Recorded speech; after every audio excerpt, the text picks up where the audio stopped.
Centro de Inicio de Diálogo Ciudadano y Comunicación para el Desarrollo. Entonces, voy a empezar con el cuento. Y quiero empezar por las fotos que ustedes compartieron y sobre todo con los comentarios que hicieron tanto de las fotos y de su interpretación. Entonces, las palabras claves, voy a darlo en mi celular para que lo vayámoslo mirando y cosas que me parecieron muy interesantes. Entonces, bueno, lo primero, las fotos. Um, Tomar una foto implica que yo vea y tome la decisión de que quiero fotografiar, ¿no? O sea, que algo me llame la atención del entorno donde me encuentro.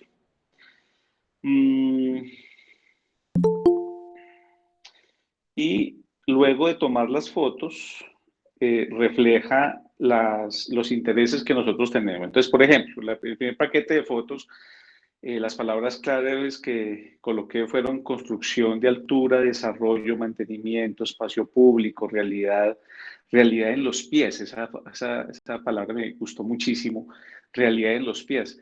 Me miro los pies y digo, oh, mis pies tienen una realidad. Y efectivamente, es la realidad cuando camino por el territorio, por mi territorio o por mis zonas comunes. Mis pies me llevan. No sé si a ustedes les haya gustado la serie, la película de El Señor de los Anillos. Y en la primera película, el compañero de Frodo, cuando ya se llevan de la comarca para llevarse el anillo muy lejos, se detiene y dice algo como, mm, aquí me quedo quieto. Entonces Frodo le pregunta, sigamos, y le dice, ven, lo que pasa es que este es el sitio más lejano al cual yo he llegado, ¿no? Hasta aquí, un paso más allá, dar un paso más, sería romper un límite. Eso implica la demarcación de un territorio, de un espacio. Entonces, cuando nos comparten hoy en las fotografías la realidad en los pies, nuestros pies tienen memoria. Y tienen esa memoria cuando recorremos nuestros sitios, esos sitios que nos gustan mucho. Luego salieron palabras claves como el tema de teletrabajo, estrés y lo reconfortante de ver el verde, de ver los árboles. También me pareció muy hermoso que dentro de todo esto que estamos viviendo y trabajando y haciendo tantas cosas virtuales, qué bueno es mirar por la ventana.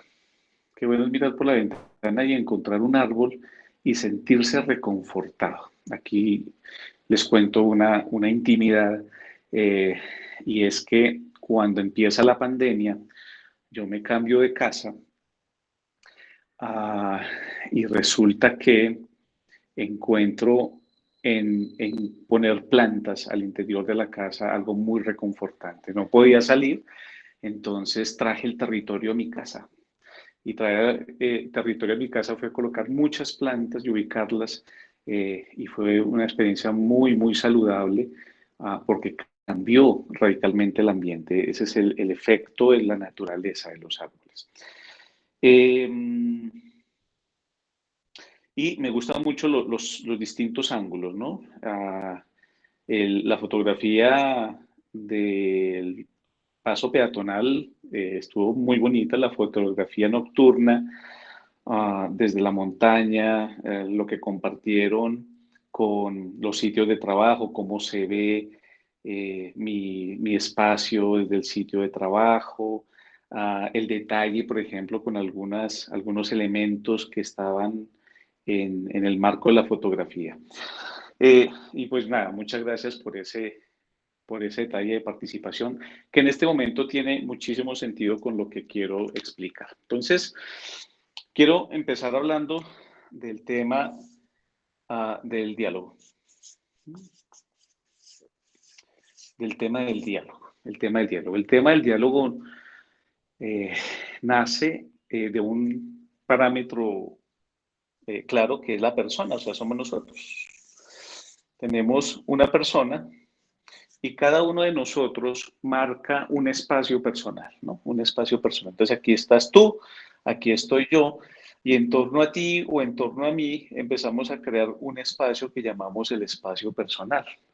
Esos espacios personales varían muchísimo dependiendo de las culturas. Entonces, por ejemplo, alguien a mí se me puede acercar hasta 20 centímetros, ¿sí? Pero hay personas dentro de su espacio personal que esto puede ser 1 metro o puede ser 2 metros, ¿no?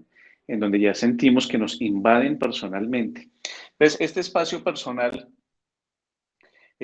personal define con claridad, ¿no? Cuáles son los límites físicos que yo establezco con las cosas y con las otras personas que me rodean antes de generar una alerta. Dentro de este espacio personal también existe no solamente el elemento físico, sino también lo que llamaríamos la interpretación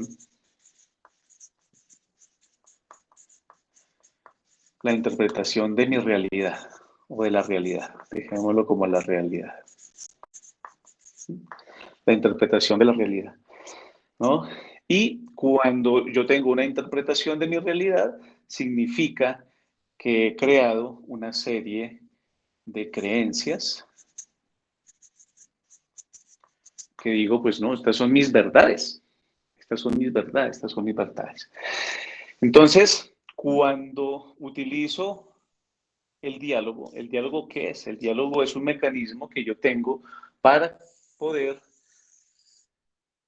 compartir esta interpretación de la realidad o estas creencias con otros seres humanos, con otros seres humanos, ¿sí?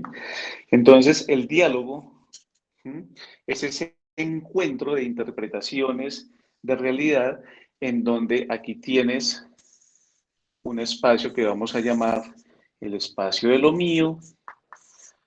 Vamos a tener otro espacio que es el espacio de lo tuyo. Tú tienes, tú tienes tu interpretación de la realidad, yo tengo la interpretación que es la mía, ¿no? Y cuando establecemos una conversación, empezamos a generar ese intercambio de saberes personales, de experiencias, de sentimientos, de pensamientos, de lo que yo llamaría como sentipensamientos. Es una cosa muy bonita.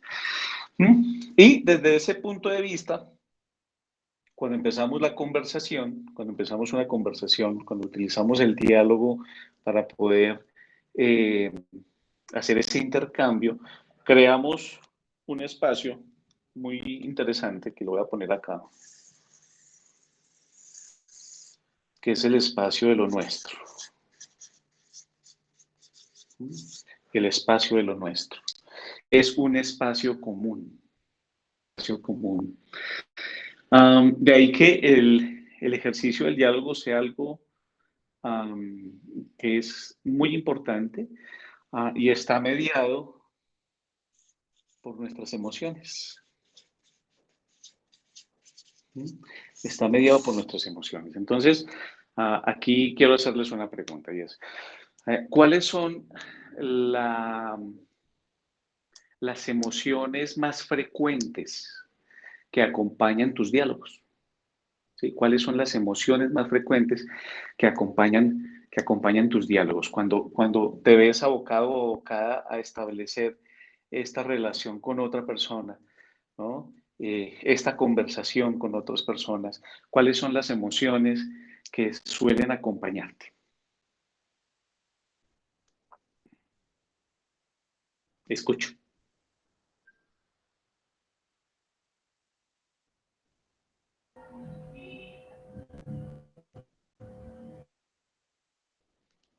O también lo pueden escribir por el chat, ¿no? Sí. La Isa, te escucho. alegría,